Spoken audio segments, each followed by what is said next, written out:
മൂവിയെക്കുറിച്ചാണ് ഇന്നത്തെ video. So direct ചെയ്തിരിക്കുന്നത് ധനുഷാണ്. ധനുഷിൻ്റെ റീസെൻ്റായിട്ട് വന്ന ഡയറക്ടോറിയൽസ് അത്ര ഇമ്പ്രസീവ് അല്ലായിരുന്നു. സോ നമ്മൾ നോക്കുകയാണെങ്കിൽ നേരത്തെ വന്നിട്ടുള്ള ആ ഒരു ന്യൂ കമേഴ്സിനെ വെച്ച് കംപ്ലീറ്റ്ലി എടുത്ത ഒരു മൂവി ഉണ്ടായിരുന്നു.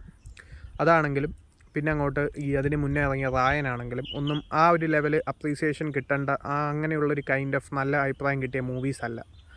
പക്ഷേ ഇവിടെ ഇഡലിക്കടയുടെ കാര്യം പറയുമ്പോഴത്തേക്കും ഇതൊരു ക്രിഞ്ച് കഥയാണെന്ന് തോന്നുമെങ്കിലും ഇത് അത്യാവശ്യം മേക്കിംഗ് കൊണ്ട് അത് ഓവർകം ചെയ്യാൻ ധനുഷിന് സാധിച്ചിട്ടുണ്ട് എന്നുള്ളത് ഈ ഒരു സിനിമയുടെ വലിയൊരു പോസിറ്റീവ് തന്നെയാണ്. അതിൽ കുറേ കാര്യങ്ങളുണ്ട്. അതായത് രാജ് കിരൺ ആണ് ഇതിലൊരു സെൻട്രൽ ക്യാരക്ടർ. അദ്ദേഹം കുറേ ടൈം സിനിമയിൽ ഇല്ലെങ്കിൽ പോലും അദ്ദേഹത്തിൻ്റെ പ്രസൻസ് ഫുള്ള് ഈ ഒരു സിനിമയിലുണ്ട്. കാരണം എന്താണെന്ന് വെച്ചാൽ ഇതൊരു ഇഡലിക്കടയുടെ കഥയാണ്. സോ ഒരു അച്ഛൻ്റെ ഒരു ഇമോഷനാണ് ഈ ഇഡലിക്കട. ഈ ഒരു ധനുഷിൻ്റെ അച്ഛൻ രാജ് കിരണിൻ്റെ ക്യാരക്ടറിൻ്റെ ഒരു ഇമോഷനാണ് ഇഡലിക്കട.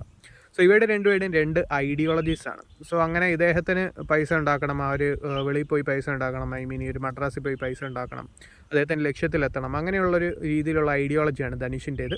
സോ ഒരു ഐഡിയോളജി ചേഞ്ച് ആവുന്ന ഒരു സമയമുണ്ട് ഈ ഒരു മൂവിയിൽ.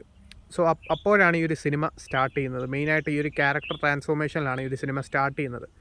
ഇദ്ദേഹം തന്നെ ഈ ഒരു ഇഡലിക്കട തുടങ്ങാനും അത് അദ്ദേഹത്തിൻ്റെ ആ ഒരു മൈൻഡിൽ അങ്ങനെ ഒരു ഗിൽറ്റ് തോന്നുന്നതും പിന്നെ അങ്ങോട്ടുള്ള സംഭവങ്ങളാണ് സിനിമ പറയുന്നത്. സോ നമ്മൾ ട്രെയിലറിൽ കണ്ട സംഭവങ്ങളൊക്കെ തന്നെയാണ് സിനിമയുടെ സ്റ്റോറി ആയിട്ട് വരുന്നത്. അതുകൊണ്ട് തന്നെ ചിലയിടങ്ങളിൽ ക്രിഞ്ചായിട്ടുള്ള ഔട്ട്ഡേറ്റഡ് ആയിട്ടുള്ള സംഭവങ്ങൾ ഫീൽ ചെയ്തേക്കാം. പക്ഷേ ഒരു പരിധി കൂടുതൽ ധനുഷ് എന്ന ഡയറക്ടറിനും അതുപോലെ തന്നെ ജി വി പ്രകാശിൻ്റെ മ്യൂസിക്കിനും ഈ ഒരു ധനുഷിൻ്റെ പെർഫോമൻസും ബാക്കിയുള്ള കാസ്റ്റുകളുടെ എല്ലാവരുടെയും പെർഫോമൻസും കാരണം അത് ഓവർകം ആവുന്നുണ്ട്. അതാണ് സിനിമയുടെ ഏറ്റവും വലിയൊരു പോസിറ്റീവ്.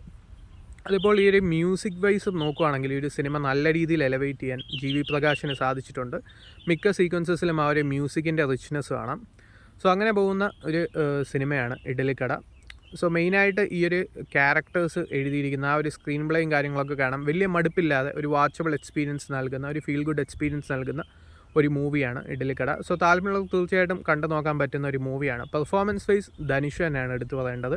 കാരണം ആ ഒരു ക്യാരക്ടറിൻ്റെ ട്രാൻസ്ഫോർമേഷനും കാര്യങ്ങളും ഒക്കെ തന്നെ അത്യാവശ്യം നല്ല രീതിയിലാണ് സ്ക്രീനിൽ എത്തിച്ചിരിക്കുന്നത്. അതിൻ്റെ കൂടെ തന്നെ എടുത്തു പറയേണ്ട ഒന്നാണ് രാജ് കിരണിൻ്റെ പെർഫോമൻസ്. ആ ഒരു ക്യാരക്ടർ കുറേ നേരം ഇല്ലെങ്കിൽ പോലും ആ ഒരു ക്യാരക്ടറിൻ്റെ എൻ്റയർ ഇമോഷൻസ് സിനിമയിലുണ്ട്. ആ ഒരു പ്രസൻസ് നമുക്ക് തോന്നും ആ ഒരു കഥാപാത്രത്തിൻ്റെ. അത് അദ്ദേഹത്തിൻ്റെ പെർഫോമൻസിൻ്റെ ഒരു ഗുണമാണ്. കാരണം ആ ഒരു ക്യാരക്ടർ അങ്ങനെയാണ് എഴുതിയിരിക്കുന്നത്. സോ ആ ഒരു ഇഡലിക്കട ഒരു വലിയ ഇമോഷനായി കാണിക്കുന്ന ആ ഒരു ക്യാരക്ടറാണ് ഈ രാജ് കിരണിൻ്റേത്. സോ അതുകൊണ്ട് തന്നെ ആ ഒരു കഥാപാത്രം അത്യാവശ്യം ആ ഒരു പ്രസൻസ് നമുക്ക് നല്ല രീതിയിൽ ആ ഒരു ഇമോട്ട് ചെയ്തിട്ടുണ്ട്. സോ അങ്ങനെ ഈ ഒരു അഭിനയിച്ച മിക്ക കഥാപാത്രങ്ങളും സമുദ്രക്കനിയാണെങ്കിലും പാർത്ഥിവനാണെങ്കിലും സോ അങ്ങനെ ഈ ഒരു ധനുഷിൻ്റെ അമ്മയുടെ ക്യാരക്ടറുണ്ട്. സോ അങ്ങനെ പല അരുൺ വിജയ് ആണെങ്കിലും എല്ലാവരും തന്നെ നല്ലൊരു പെർഫോമൻസ് ആയിരുന്നു. സത്യരാജ്, കുറേ ആക്ടേഴ്സ് ഉണ്ട്. സോ അങ്ങനെ പോകുന്നൊരു സ്റ്റോറിയാണ് ഇഡലിക്കട. സോ ചിലപ്പോൾ ചില ക്രിഞ്ചായിട്ടുള്ള ഔട്ട്ഡേറ്റഡ് ആയിട്ടുള്ള സീക്വൻസസ് ഒക്കെ സിനിമയിൽ വന്നു പോകുന്നുണ്ട്. പക്ഷേ അതൊക്കെ ഒരു പരിധി വരെ ഓവർകം ചെയ്യാൻ സാധിച്ചിട്ടുണ്ടെന്നുള്ളത് ഈ ഒരു സിനിമയുടെ പോസിറ്റീവാണ്.